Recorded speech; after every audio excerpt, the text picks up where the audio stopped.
Bridge bridge. আমি তৈরি করেছি।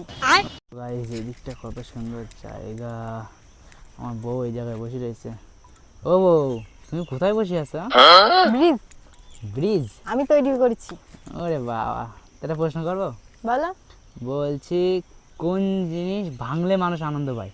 কোন জিনিস? হ্যাঁ। গাছ।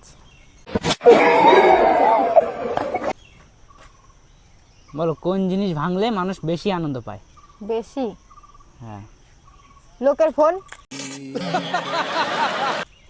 তাই? আর যার ভাঙে তার যা দুঃখ হয়। Good question. আমি বলছি, কোন জিনিস ভাঙলে সবার আনন্দ হয়? টাকা। ডিপ্রেশন। টাকা ভাঙলে আনন্দ হয়? টাকা ভাঙা যায়? 100 টাকার নোট ভাঙা যায়?